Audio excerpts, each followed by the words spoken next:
Hola amigos de los cascos azules, a los amigos de La Paz en general. Bueno, este adelanto está dedicado a un amigo que se lo ha llevado el COVID-19. Un número más, quizá, en esta espiral de locura que estamos viviendo, en la que pugnamos por prevalecer finalmente la humanidad.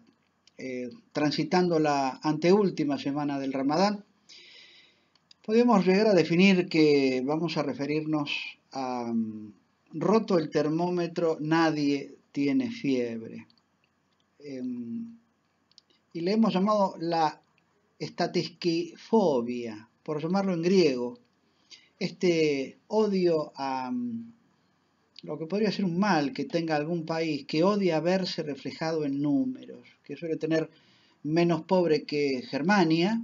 Sucede que en estos países sorprende la variabilidad del discurso de algún funcionario que, por ejemplo, se negaba a referirse a los índices de pobreza porque eso era una suerte de estigmatización, pero que habla, cuantificándolo, de que existen asentamientos humildes en un número superior a 1800.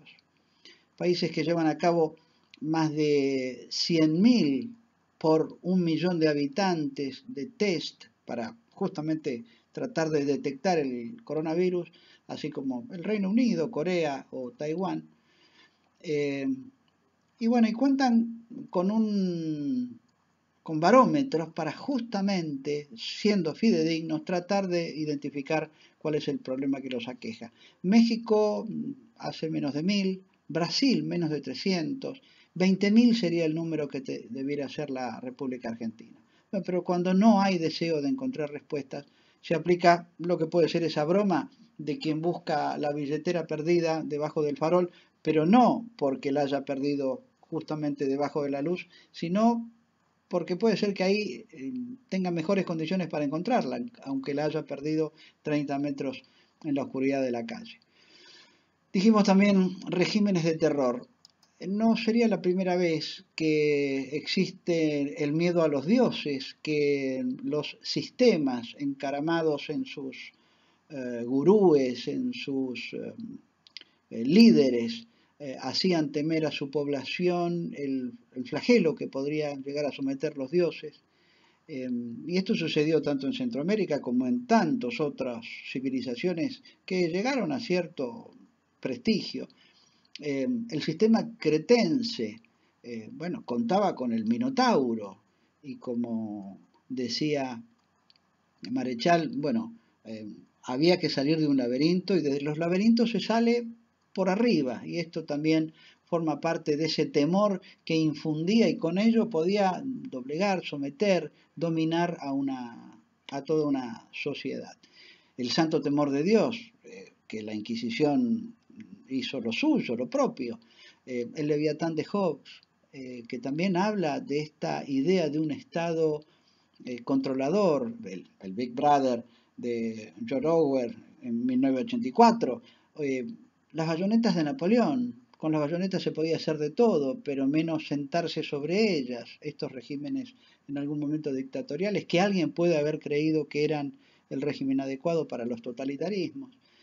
Bueno, la pandemia puede ser que esté cobrando y tenga esa fenomenología de ser ese ogro, ese dios o ese monstruo mitológico que nos lleve a tenerle temor.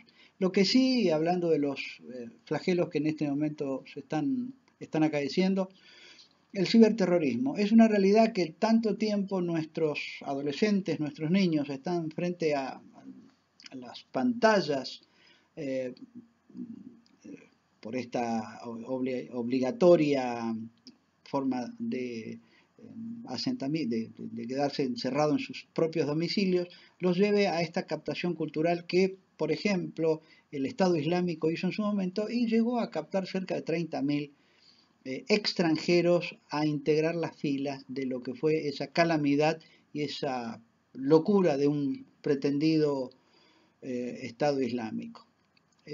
Soy consciente que homenajeamos al islamismo, esta es la remera que nos identificaba cuando estábamos en el Magreb, y no es exactamente lo mismo. Los integrismos y las tiranías y las dictaduras y los totalitarismos proceden de justamente de cualquier origen. Solo el tema del autoritarismo nos puede llevar a estos errores garrafales, a estos extremos. En Yemen, las partes beligerantes habría un cierto alivio, han hecho un progreso significativo para acordar un alto el fuego. Quiere decir que en Yemen todavía el fenómeno persiste. ¿Se acuerdan que nos hablaba José Luis Medina en el Congo que existía un auge también de las guerrillas, las mismas, esas guerrillas sesentistas que habían asolado todo lo que es la periferia del mundo? Cuba nuevamente es identificada por Estados Unidos como patrocinadores estatales del terrorismo. La Habana nuevamente cae en esa denominación por parte de Estados Unidos, encontró nuevamente un enemigo. Afganistán, un hecho terrible, un acto horrible en Kabul, y puede personificarse hasta en una persona, y esto lo van a tener en nuestra página web para no extendernos. 24 personas mueren en un hospital, inclusive recién nacido. Ahí podemos hablar de Zainab, que estuvo buscando un bebé durante 7 años y justamente cuando lo logra, se encuentra con que en esta locura, en esta demencia por parte de estos extremismos talibanes, bueno, entraron a sangre y fuego y mataron en estas violencias que no tienen sentido. El programa que viene ahora en estos días sábado y domingo, le queremos anticipar una cierta apertura en España. Nuestra inefable Sabrina Janusevsky desde Madrid nos cuenta, bueno, cómo están saliendo ellos y qué novedades están teniendo en cuanto a cómo encara Europa esta salida de la crisis. Desde Medio Oriente, qué honor, qué gusto, qué placer tener gente nuestra en lugares también de conflicto colaborando por la paz, porque la paz del mundo es la paz de Argentina, también esto lo decimos. Brian Fenley nos narra con una exquisita expresividad qué es lo que está haciendo un casco azul, un observador militar en una zona tan caliente. Finalmente, un académico de rigor, prestigioso, Mariano Bartolomé, nos da su opinión, que engrosa este valioso arsenal, vamos a decir así, de información que empezó con Federico Gaón, que siguió con Juan Bataleme, que sigue ahora con Mariano Bartolomé, que nos están explicando, bueno, qué podemos llegar a esperar después de la pandemia. No nos abandonen, no nos dejen, por favor. Síganos en las redes, a este grupo humano, donde está Valeria, Alejandra, Federico, uno que intenta colaborar. Y a pesar de la pandemia, seguimos junto a ustedes, junto a lo que es nuestro orgullo, que es nuestra gente en los lugares de conflicto, a nuestros auspiciantes que han confiado en nosotros y nos permiten llevar adelante este emprendimiento. Gracias y nos estamos viendo entonces en los programas del sábado y del lunes. Gracias. En un especial para Cascos Azules, Sabrina Janusevsky desde Madrid.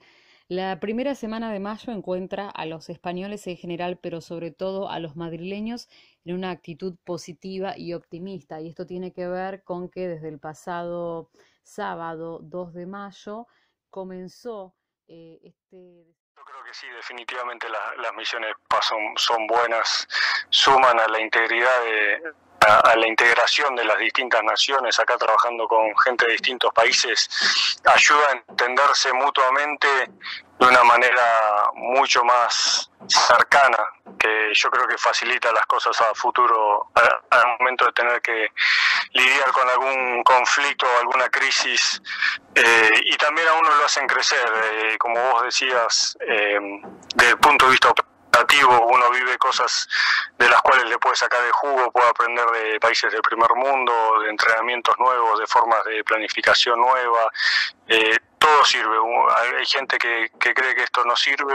Yo estoy totalmente en contra de eso. Yo creo realmente que esto sirve desde el punto de vista operativo, y desde el punto de vista personal uno crece mucho en estas misiones y le abre la mente a otro mundo que yo por lo menos no conocía. Así que definitivamente creo que tenemos que seguir con esto, y el trabajo de las Naciones Unidas en todas sus distintas organizaciones componentes hace una labor fundamental para evitar los conflictos o reducirlos a la mínima expresión posible.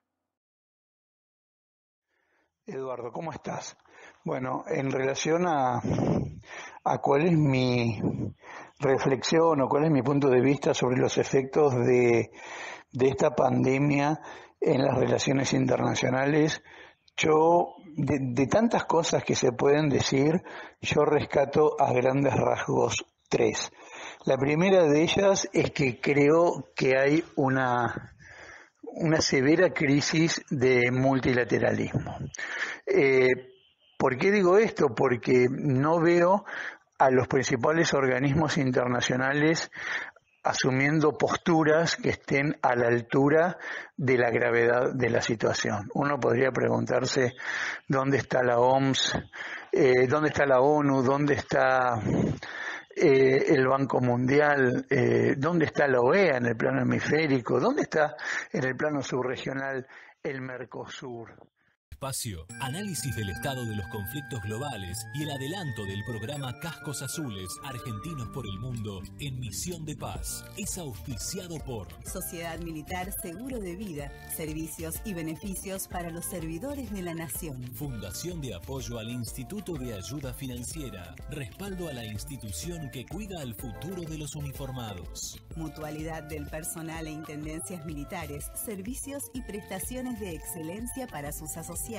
IOSFA, Instituto de Obra Social de las Fuerzas Armadas y de Seguridad. Y la colaboración de Gendarmería Nacional, Armada y Fuerza Aérea Argentina.